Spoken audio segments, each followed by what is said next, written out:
Alain Mibulu-Mukini, marié, père de 4 merveilleux enfants, entrepreneur social avec une fondation qui s'appelle Richesse Humaine, mais également entrepreneur d'affaires avec des entreprises orientées dans la gestion et développement du capital humain et aussi dans la communication digitale. Je suis également conseiller en orientation et insertion professionnelle, écrivain et conférencier. Depuis que je suis tout jeune, j'ai toujours estimé qu'il était important de pouvoir apporter des solutions à ma communauté. J'ai donc réfléchi à plusieurs choses, mais je ne pouvais pas m'engager sans savoir où je vais, sans avoir un capital intellectuel, un capital pour pouvoir apporter des solutions. D'où, lorsque j'ai pu le faire très rapidement, j'ai pu initier des activités dans la vente des vêtements, mais par la suite, j'ai commencé à proposer mes services en tant qu'expert, consultant en gestion et développement du capital humain. Les difficultés que j'ai rencontrées sont celles que rencontrent la plupart des entrepreneurs. C'est de pouvoir avoir un accès sur les marchés, avoir une part de marché intéressante ou importante dans son secteur d'activité, de gérer toutes les charges que nous avons, les salaires des collaborateurs ou même les charges fiscales. Mais aussi l'accès au financement des projets. En tant qu'entrepreneur d'affaires, j'engage du personnel, j'encadre des jeunes en tant que stagiaire à qui je paye une rémunération, à qui je paye un forfait en termes de transport pour les stagiaires. Mais aussi en tant qu'entrepreneur social, j'apporte une valeur ajoutée en termes de connaissances parce que je donne des formations gratuites à des jeunes pour une préparation professionnelle en ce qui concerne les valeurs éthiques et professionnelles pour que ces jeunes soient des dirigeants plus tard qui feront la différence.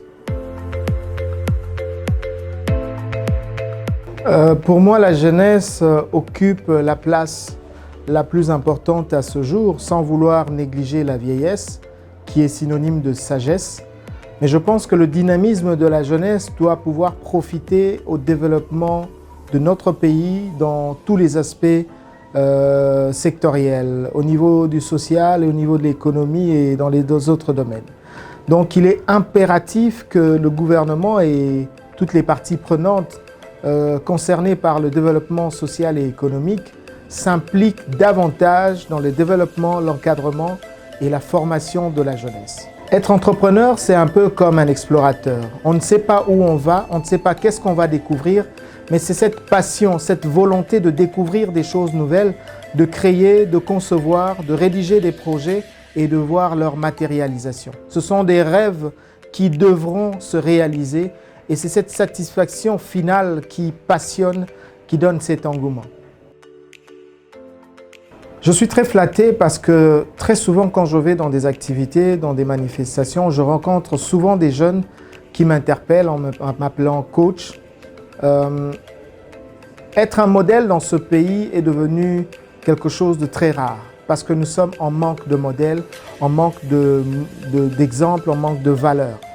Et être un modèle aujourd'hui signifie apporter une valeur ajoutée dans cette jeunesse qui demain aura des postes de responsabilité, qui demain devra gérer le pays. Ça veut dire que nous transmettons à cette jeunesse les outils ou la capacité de mieux gérer ce pays. Et cela, c'est une fierté pour moi. Je pense que chacun d'entre nous, d'une manière ou d'une autre, a sa part de responsabilité dans la politique de notre pays. Mais tout dépend de la place qu'on occupe.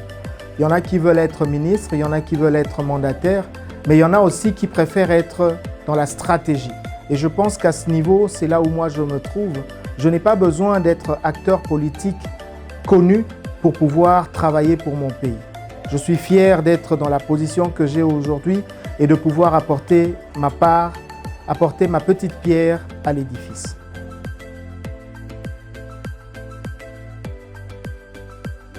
Je me dis souvent que j'ai tellement de choses à faire, j'ai tellement d'ambition qu'il faudrait 4 vies pour que je puisse y arriver. Ce qui veut dire que dans ce que j'ai déjà accompli dans ma vie, je pense que je ne suis qu'à 1/10, ou peut-être pas, peut-être moins. Mais je pense qu'il y a encore du chemin à faire et nous travaillons pour cela. L'idée de créer la Fondation Richesse Humaine m'est venue après un voyage effectué au Maroc, précisément à Marrakech, où j'ai participé à une conférence régionale sur la gestion du capital humain. J'ai eu à cœur de créer cette organisation non gouvernementale afin d'encadrer les jeunes, afin de préparer les jeunes à devenir des managers différents qui défendent des valeurs éthiques et professionnelles. Nous les inspirons en les accompagnant dans leur parcours, dans leurs projets professionnels pour qu'ils soient des personnes aguerries et qu'ils comprennent comment fonctionne l'environnement professionnel. Je terminerai en disant qu'il est important d'avoir des rêves, qu'il est important d'avoir des projets, avoir des ambitions. Il est noble de nourrir toutes ces choses. Mais le plus important, c'est comment nous les nourrissons, comment nous travaillons jusqu'à leur accomplissement. Je pense qu'il est difficile de pouvoir partir d'un point A jusqu'à un point X seul. Il est important de se munir des outils qui sont nécessaires, la formation, la connaissance, la compétence, mais aussi des personnes qui sont capables d'apporter une valeur ajoutée à nos activités, à nos projets. Ayez des projets, ayez des ambitions, réalisez vos rêves. Merci.